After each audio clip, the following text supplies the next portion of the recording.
Yorana, ravi de vous retrouver pour votre journal. Voici les principaux titres que nous allons développer.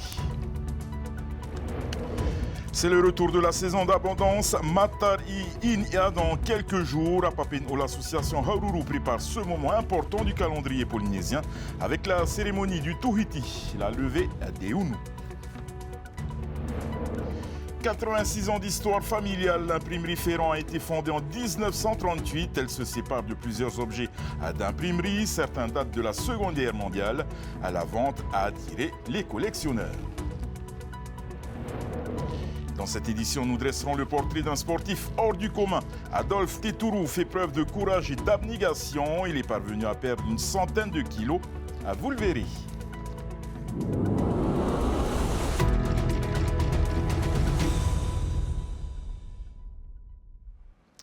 Bien plus qu'une coutume, un véritable rituel ce matin. Dans la vallée de Papeete a eu lieu la cérémonie de levée des Unu. Elle annonce la période d'abondance Matar Inia, organisée par l'association Haururu. Les connaissances ancestrales sont rappelées aux nouvelles générations. L'association Preaitu de Paea souhaite aussi assurer cette transmission. Le récit de Heimanu Manutai. Oui, Davidson, comme tu peux t'apercevoir, donc comme chaque année, donc c'est un rituel, c'est une coutume pour l'association Haururu de rejoindre la vallée de la Papeete pour célébrer en fait cette cérémonie consacrée à la période de l'abondance qui est tout simplement Matar Inia. Pour cette occasion, d'autres associations ont rejoint la vallée dans Haururu. Je crois qu'il y a beaucoup de monde qui d'ici à se lever pour venir, c'est compliqué. Hein? On a beaucoup de distractions. Il y en a qui vont te dire, j'ai un anniversaire, j'ai un taman, On est dans la futilité et on ne va pas à l'essentiel. La cérémonie débute par un paripari Whenua, un rituel encore préservé par Haururu. Ce regroupement marque la période d'abondance, une marque de respect pour la terre. Selon Roniter Ipaya, cette manifestation doit être adaptée aux écoles. Il ne faut pas que Matari soit de l'événementiel, il faut que ça fasse partie de notre vie de tous les jours. Pas simplement au travers de quelques manifestations de journée polynésienne, c'est pas ça. Il faut inscrire dans les programmes, il faut absolument exiger. Moi j'exige. On parle souvent de nos enfants, c'est l'avenir du pays.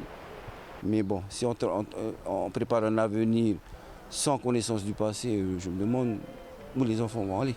Depuis 2003, l'association Preaitu de Paea est là chaque année. Pour son vice-président, les anciens doivent participer à la transmission de cette coutume. Chaque Unu porte un symbole qui représente un clan. Ils sont dressés vers le ciel et les Pléiades qui vont bientôt se lever. Nos aînés doivent maintenir la cadence, maintenir ce travail.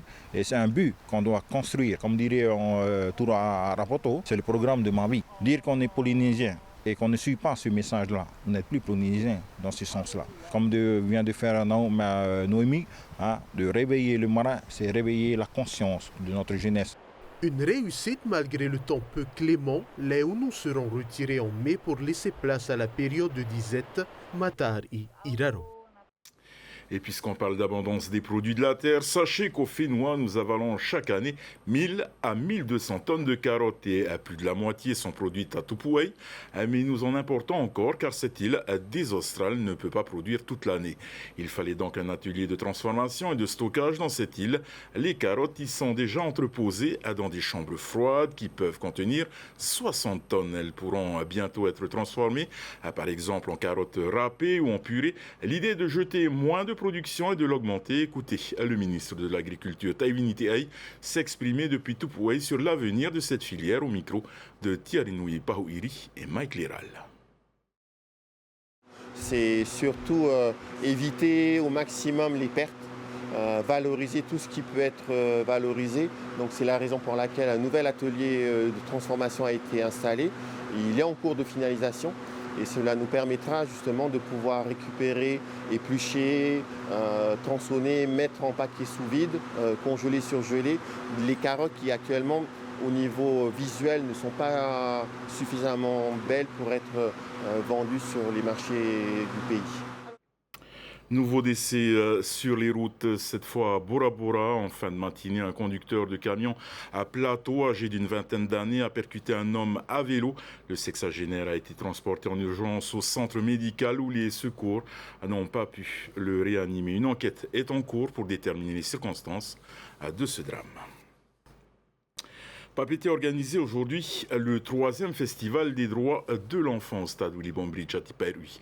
La commune a proposé une journée récréative aux enfants, surtout ceux à des quartiers prioritaires. Tongnoa, Titioro, Maman, la mission est Tiperui. Plus de 300 enfants se sont amusés sur la vingtaine d'activités proposées. La journée internationale des droits de l'enfant sera à célébrer dans quelques jours, le 20 novembre.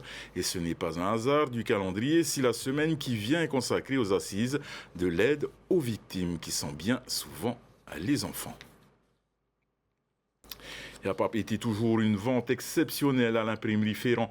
La famille s'est séparée d'un large panel d'objets d'imprimerie, certains d'avant-guerre. Les collectionneurs ainsi sont précipités. Esther Parocordet. L'imprimerie Ferrand regorge de trésors, datant pour certains de la Seconde Guerre mondiale. Louis Bresson est venu acheter du matériel, des objets chers à l'ancien journaliste. Le monteur était en face, moi j'étais là. Je suis venu chercher des souvenirs. J'ai travaillé quand j'étais jeune journaliste à la Dépêche du Midi. Et à l'époque, le journal était encore fait au plomb, avec des machines comme ça, des linotypes, des montages de pages avec des lignes de plomb. Et donc, ça me rappelle beaucoup de souvenirs. Et il y a des matériels très intéressants. À l'intérieur, en fait, normalement, c'est électrique. Hein. Ouais. Raineuse, machine rotative, typographique en plomb, meubles vintage, stock de livres, ces biens retracent 86 ans de l'histoire de l'une des premières imprimeries polynésiennes. L'entreprise a été fondée par un ancien professeur de lettres, Jean-Charles Ferrand. Qui à sa retraite décide, parce que c'est un amoureux des livres, des lettres, d'ouvrir une imprimerie. Et il se lance dans l'aventure et il apprend sur le tas, il fait des formations et après c'est plein de gens de la famille qui viennent, s'auto-forment, apprennent eux-mêmes. C'est pour ça qu'on a beaucoup de livres de l'époque avec des formations diverses et variées. C'est un ami collectionneur. La petite fille de Jean-Charles Ferrand tient dans sa main le clou de l'exposition cédé par un collectionneur, un billet de banque datant de 1943. Parce qu'en fait, il n'y avait plus assez de monnaie. L'imprimerie, c'était la seule à pouvoir le faire. Ça a été tamponné un par la seule personne habilitée. Donc, je ne sais plus son nom, mais c'était un vichiste. Mais si les objets sont d'époque, ils fonctionnent toujours. L'imprimerie Ferrand ne ferme pas ses portes. Sa page se tourne vers d'autres activités, toujours liées à l'imprimerie. À direction à présent la brasserie Hoa Faréouté pour la soirée des trophées du Fénois durable organisée par la FAPE. Le but est de récompenser les initiatives locales en faveur de l'environnement dans 5 catégories. On y retrouve Athéna Milcam. Bonsoir, un des lauréats est-il à vos côtés? Bonsoir Davidson. Alors lauréat, on l'ignore encore, mais nominé dans la catégorie éducation au développement durable. Avec nous, nous avons ce soir Ayata, la fondatrice de l'association Reva Atea. Ils sont là ce soir pour leur projet éducatif Témoin Haïti. Mais pour en parler, pour nous en dire plus, on l'accueille Ayata. Bonsoir. Bonsoir. Le projet Témoin Haïti, en quoi consiste-t-il ? Alors, Témoin Haïti, c'est un programme pédagogique qui a pour objectif en fait, l'installation d'un écosystème marin dans une classe pendant 5 semaines. Et au travers de ces 5 semaines, les enfants pourront observer le lagon, car c'est une fenêtre sur le lagon, au travers d'expériences scientifiques. Donc, avez-vous déjà des premiers retours? Ça fait 2 ans que le projet est mis en œuvre. Avez-vous déjà des retours? Alors oui, les premiers retours en fait qu'on a déjà, c'est des enfants qui découvrent finalement un lagon parce qu'ils prennent le temps de l'observer.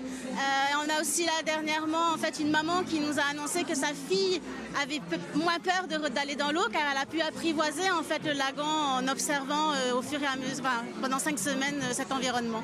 Votre association, un petit mot, elle est toute jeune en fait, elle a été créée en 2019, c'est bien ça, avec le temps de pause durant la période de Covid. Quels sont les autres projets que vous portez?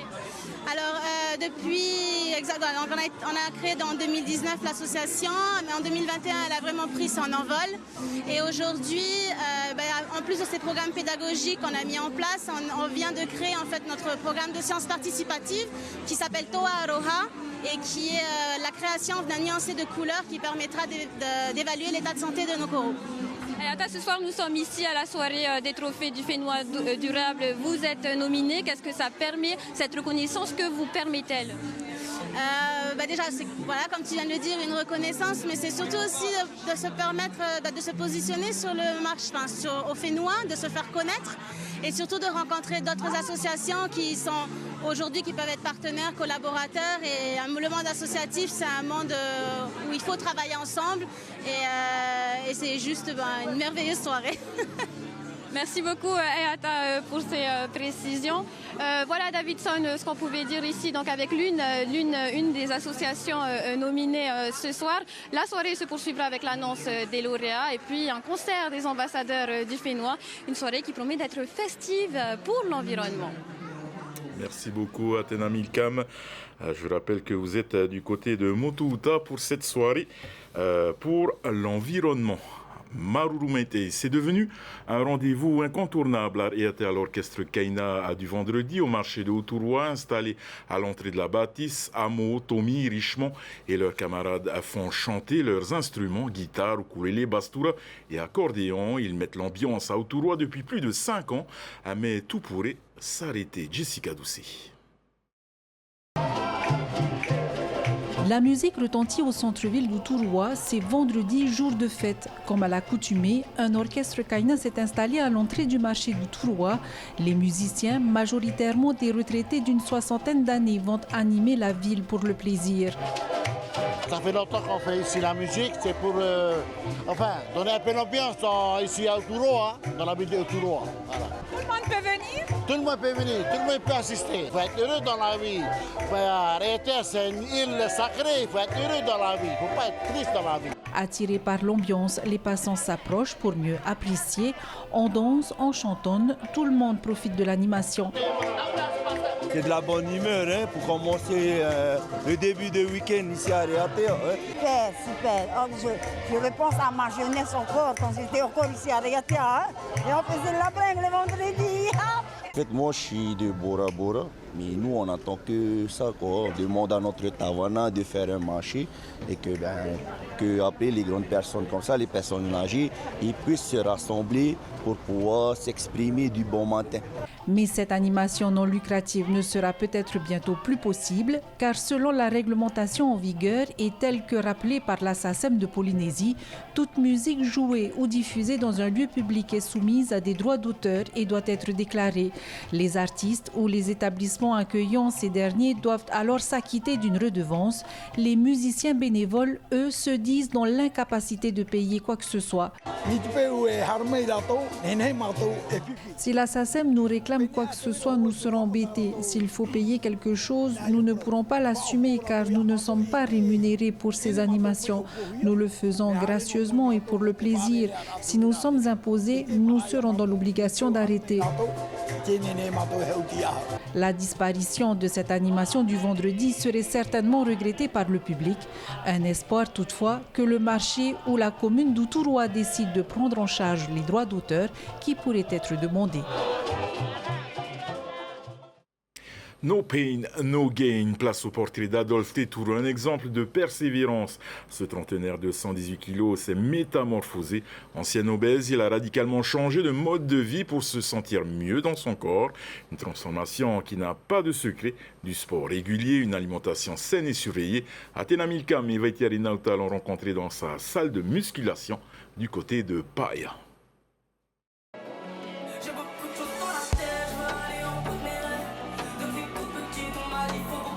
Depuis tout petit, j'étais gros, j'ai eu le RAA, j'ai eu plein de problèmes de santé. Pour moi, c'est comme si je renais de mes cendres en fait. Tel un phénix, Adolphe Tétourou a su se relever après des échecs. En 2016, Il atteint les 200 kilos, une étape qui marque un tournant dans sa vie. Après une première tentative de perte de poids et une dépression, c'est en 2018 qu'il se donne une seconde chance.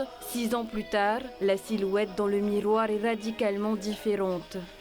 Comme tout le monde connaît, le tahitien, il est sujet à la goutte. Et du coup, ça, c'est mon premier déclic qui m'a fait perdre du poids. Le deuxième déclic, c'est ma maman, elle était tombée malade. Le troisième déclic, curieusement, c'était mon stagiaire. Un jour, je l'ai vu entrer dans le bureau et je me suis dit, comme il était beau et tout et bien bâti, je me suis dit, pourquoi pas moi? Passé le cap des 30 ans, c'est un nouvel homme que découvrent les proches d'Adolphe. Pour se métamorphoser, 4 heures de salle 6 jours sur 7 et une alimentation contrôlée. Au début, Adolphe demande conseil à l'intelligence artificielle. Il peut également compter sur les conseils de sa team Paella Powerlifting. On s'entraîne souvent ensemble et voilà, il a intégré le groupe et puis après il a suivi. Et puis, mais c'est quelqu'un qui est très très assidu, il est là tout le temps. Sur le plan de la diététique, il est extra méticuleux et intransigeant là-dessus. Blanc de poulet, légumes verts, voilà, c'est sa diète et il n'y a pas de secret. Un corps musclé et un mental d'acier, Adolphe est aujourd'hui un homme épanoui qui a appris à s'accepter.